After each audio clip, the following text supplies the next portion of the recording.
राम राम। आप देख रहे हैं प्रदेश का नंबर 1 और सबसे भरोसेमंद news channel India news Haryana. मैं हूं आपके साथ अतुल प्रताप सिंह। हरियाणा विधानसभा चुनाव की तारीखों में कोई बदलाव नहीं होगा। बीजेपी और इनेलो ने तारीख बदलने की मांग रखी थी। पहले से निर्धारित 1 अक्टूबर को मतदान अब होगा और 4 अक्टूबर को मतगणना होगी। आपको बता दें कि छुट्टियों का हवाला देते हुए बीजेपी और इनेलो ने चुनाव आयोग को चिट्ठी लिखी थी। इसमें आयोग से अपील की गई थी कि वोटिंग प्रतिशत पर छुट्टियों का असर आ सकता है, क्योंकि कुछ लोग अपने परिवार के साथ छुट्टियां मनाने जा सकते हैं। इसके लिए चुनाव की तारीख को आगे बढ़ाया जाना चाहिए। वहीं इसी को लेकर कांग्रेस ने बीजेपी पर हरियाणा चुनाव की तारीख को बढ़ाने की जो मांग थी, निशाना साधा था। कांग्रेस का यह दावा था कि बीजेपी अभी से चुनाव में हार मान चुकी है, डर चुकी है, इसलिए तारीखों को आगे बढ़ाने की वो मांग कर रही है। कांग्रेस ने यह भी दावा किया कि हरियाणा की जनता बीजेपी को सत्ता से बाहर करने का मन बना चुकी है और वोटिंग के दिन का सिर्फ इंतजार हो रहा। बीजेपी ने दलील दी कि अगर छुट्टियों के बाद वोटिंग हुई तो वोटिंग प्रतिशत में इजाफा होगा। बीजेपी ने कहा कि कांग्रेस इस बात से डरी हुई है कि हरियाणा में ज्यादा वोटिंग ना हो जाए। वहीं दुष्यंत चौटाला की जेजेपी और यूपी के नगीना सीट से सांसद चंद्रशेखर आजाद की आजाद समाज पार्टी के साथ गठबंधन हो चुका है। मायावती की बीएसपी हरियाणा विधानसभा चुनाव में इनेलो के साथ गठबंधन पर मुहर पहले ही लगा चुकी है। बीएसपी ने 4 सीटों पर अपने उम्मीदवार भी घोषित कर दिए, तो अब तय समय पर चुनाव भी होगा। इसलिए पार्टियों ने अपने अपने उम्मीदवारों की जो फहरिस्त है उसको बनाना शुरू कर दिया है। कुछ ने घोषणा करने के लिए तारीखों का ऐलान कर दिया है और कुछ अभी भी मंथन कर रहे हैं, कहें कि बहुत जल्द इस तारीख का ऐलान कर देंगे।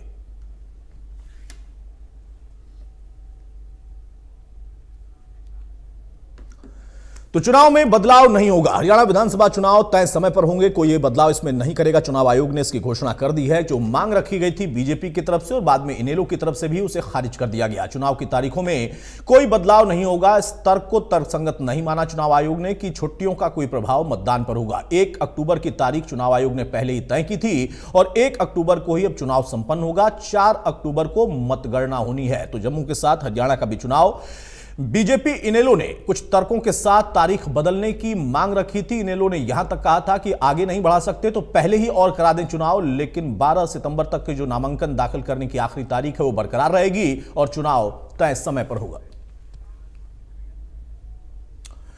बहरहाल हमारे साथ कुछ खास मेहमानों से मैं आपको तारुफ कराता हूं। चर्चा में आगे बढ़ते हैं। प्रियदर्शनी सिंह हमारे साथ बीजेपी की प्रवक्ता हैं, बहुत स्वागत है प्रियदर्शनी आपका। योगेश सिहाग हैं कांग्रेस के प्रवक्ता, बहुत स्वागत है योगेश जी आपका। हमारे साथ मेघराज यादव हैं जेजेपी के प्रवक्ता, बहुत स्वागत है मेघराज जी आपका। और डॉक्टर मनवीर छिल्लर हैं आम आदमी पार्टी की तरफ से, बहुत स्वागत है डॉक्टर मनवीर आपका। प्रियदर्शनी, आप लोगों की मांग तो खारिज हो गई, छुट्टियों का हवाला दिया था, लेकिन उसे तर्कसंगत नहीं माना है चुनाव आयोग ने। तय समय पर चुनाव होगा, अब जल्दी से घोषणा करनी पड़ेगी अपने अपने कैंडिडेट की। अतुल जी नमस्कार, और इंडिया न्यूज के सारे दर्शकों को भी नमस्कार और साथी प्रवक्ताओं को भी। अतुल जी देखिए, हम तो एक ऐसी पार्टी से हैं कि पार्टी का हर एक जो कार्यकर्ता होता है या जो भी व्यक्ति आज हरियाणा में है, हम हरियाणा की बात कर रहे हैं, हम उसको अपना परिवार मानते हैं। हमारे संस्कार ऐसे हैं, हम जिस पार्टी से आते हैं हमें सबसे पहले संस्कार सिखाया जाता है।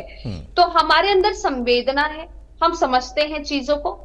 देखिए, ये अगर मोहनलाल बडोली जी ने अगर लेटर चुनाव आयोग को जो लिखा था, इसमें कांग्रेस कुछ भी कटाक्ष करे, लेकिन हकीकत ये है कि साफ मंशा दिखाता है कि कांग्रेस और बाकी जो पार्टियां इसमें जिन्होंने सपोर्ट नहीं किया इस चीज में, वो बिश्नोई समाज के साथ नहीं है। और ये साफ दिखाता है कि आप बिश्नोई समाज के खिलाफ हैं, क्योंकि बिश्नोई समाज का फागुन का मेला होता है इस समय और ये बहुत बड़ा कार्यक्रम होता है और इसमें सारा का सारा समाज एक साथ एकत्रित होता है। तो आपने तो एक तरह से आप ये मैसेज पर्टिकुलरली देना, चुनाव आयोग ने ठीक है अपनी प्रक्रिया की, हमने बोला कि ये ऐसे ऐसे प्रोग्राम हो रहे हैं, लंबा वीकेंड होगा, तो इसका मतलब ये संवेदनहीनता की कमी है आप में कहीं ना कहीं सिर्फ आपका मकसद सिर्फ सत्ता पाना है। लोगों को तकलीफ हो ना हो, वो अपने मत का अधिकार कर पाए नहीं कर पाए, अतुल जी इससे इनको कतई कोई फर्क नहीं पड़ता है, मैं बताऊं। और यही कारण है कि ये 10 साल और आने वाले 20 साल तक वंचित रहेंगे सत्ता से, क्योंकि सत्ता जो है वो लोगों के यानी कि जनता के द्वार से खुलती है, क्योंकि जनता जनार्दन है और जनता इनको खारिज कर देगी। क्योंकि जो व्यक्ति अपने संगठन का नहीं हुआ, जो व्यक्ति अपने संगठन का नहीं हुआ, वो किसी और का क्या होगा, जो एक समाज का नहीं हुआ किसी और का क्या होगा। तो इसमें साफ साफ जिन जिन पार्टियों ने इसकी मुखालफत की है, तो ये एकदम फैक्ट क्लियर हो गया है कि इसका मतलब कहीं ना कहीं ये बताना चाहते हैं कि सिर्फ और सिर्फ अगर हुड्डा साहब भी मैसेज इनडायरेक्टली देना चाहते हैं कि अगर वो सरकार में आते हैं तो फिर वही खर्ची पर्ची शुरू हो जाएगी। अगर वो सरकार में आते हैं तो वो यही मैसेज देना चाहते हैं कि सिर्फ सिर्फ 2 जिलों तक ही सीमित हो जाएगी सरकार, उसमें भी अपने खास लोगों को देंगे। तो मैसेज एकदम क्लियर है, नहीं, मैसेज तो क्लियर है प्रियदर्शनी। मुझे आपके पहली लाइन से एक डायलॉग याद आया, सीरियल का नाम तो मुझे नहीं पता है लेकिन उसका डायलॉग मुझे याद है, संस्कार नाम की कोई चीज है कि नहीं है। मतलब आप कह रही हैं कि संस्कार सिर्फ बीजेपी में और इनेलो में ही है क्योंकि वहीं दोनों पार्टियों ने मांग की थी, बाकी किसी ने। हकीकत है हमारा। आपने अगर आपको याद होगा अतुल जी, जब नायाब सिंह सैनी, ठीक है, शपथ ले रहे थे, तो उसके बाद जैसे ही उन्होंने शपथ खत्म किया तो अपने गुरु मनोहर लाल खट्टर जी के पैर छुए और उनकी आंखों में खुशी के आंसू या एक संवेदना थी, एक प्यार था। ये मैंने कांग्रेसियों के यहाँ नहीं देखा। यहाँ तो सीएम के लिए लोग एक दूसरे से लड़ रहे हैं, एक दूसरे में कटाक्ष कर रहे हैं कि कभी शैलजा जी का कोई बयान आ जाता है, रणदीप सुरजेवाला का आ जाता है, और इन लोगों ने तो बेचारी शैलजा जी को एकदम ही काट दिया। आप ये देखिए इन लोगों ने क्या क्या कहते हैं ना, मुझे शब्द यूज नहीं करना चाहिए, किस निचले स्तर की पॉलिटिक्स इन्होंने की, राजनीति की हुड्डा साहब ने, कि ये लिखवा दे जी जो भी सांसद है वो चुनाव मतलब एमपी का चुनाव जिन्होंने लड़ा है वो एमएलए का चुनाव लड़ेंगे ही नहीं। ये कौन सा रूल हुआ भाई, ये कौन सा रूल हुआ? नहीं, लेकिन उनकी पार्टी में भी लोकतांत्रिक व्यवस्था है और शैलजा जी ने खुद ही कहा है कि वो अब चूंकि बावरिया साहब ने कह दिया कि भाई हम सीएम फेस नहीं तय करेंगे और कोई सांसद जो है वो इसकी मांग ना करे तो आप ऊपर जाकर अनुमति ले सकते हैं, तो उनकी पार्टी के शीर्ष नेतृत्व से वो अनुमति ले लेंगी। बहरहाल योगेश यादव, प्रियदर्शनी जी को आपने सुना, वो कह रहे हैं संस्कार नाम की चीज ही नहीं है, एक समाज का आपने देखिए कैसे अनदेखा कर दिया आपने। देखिए अतुल जी, आपके माध्यम से आपके चैनल के सभी दर्शकों को नमस्कार, सभी प्रवक्ता साथियों को नमस्कार, राम राम। देखिए मैं बड़ा अचरज में था कि किस तरह से प्रियदर्शनी जी संस्कार की बात कांग्रेस जनों को या प्रदेश की जनता को समझा रही हैं। संस्कार भारतीय जनता पार्टी जैसे संस्कार कोई किसी पार्टी को ना ही हो तो अच्छा है। इन लोगों ने एक दिन रातों रात इनके पास वॉशिंग मशीन है जिसमें सारे भ्रष्टाचार, सारे ईडी सीबीआई के आरोप सारे धुल जाते हैं।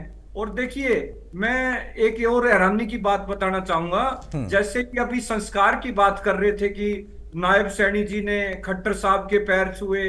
अब मैं इन्हें बताना चाहूंगा आपकी पार्टी में खटास इतनी बढ़ गई है खट्टर साहब की और सैनी साहब की, उन्हें करनाल विधानसभा छोड़कर जाना पड़ रहा है प्रियदर्शनी जी। और आपको और बता देता हूं, आज जो टिकटों को लेकर जो आपकी पार्टी में मारामारी है, केंद्रीय मंत्री राव इंद्रजीत जी के आज इस्तीफे की चर्चाएं चल रही है और अनिल विज जी को आपने घर बैठा दिया। उन्होंने क्या कसूर किया था? मैं कल भी आपके चैनल पे ये बात बोल रहा था, विज साहब का दर्द हमसे देखा नहीं जा रहा। किस तरह से एक सीनियर नेता को आपने घर बैठा दिया। प्रोफेसर रामविलास शर्मा जी की पीड़ा आपकी पार्टी में, तो आप हमारे शैलजा जी एआईसीसी जनरल सेक्रेटरी है, उत्तराखंड के वो प्रभारी है और अभी हमारे लोकसभा के सांसद बहुत बड़े मार्जिन से सिरसा से निर्वाचित हुए हैं। हमारी पार्टी में लोकतंत्र है। आपकी तरह ऐसा नहीं है कि अमित शाह जी आए और वो घोषणा कर देते हैं कि सीएम चेहरा तीसरी बार भी हमारे नायब सैनी जी ही होंगे। फिर विधायकों की राय का क्या महत्व? लोकतंत्र में देखिए विधायक दल का नेता नहीं चुन सकता, वो कैसी पार्टी? आज कौन से तो विधायक भारतीय जनता पार्टी के चुनकर आएंगे, आज उन्हें अपना डिसीजन लेने की ही उन्हें पावर नहीं है, तो उनकी विधायकी का क्या महत्व रह जाता है जी। अब देखिए राव इंद्रजीत जी जो दक्षिण हरियाणा से आते हैं, इतने बड़े नेता थे भारतीय जनता पार्टी में, कांग्रेस पार्टी से इन्होंने इंपोर्ट किए थे, वो एक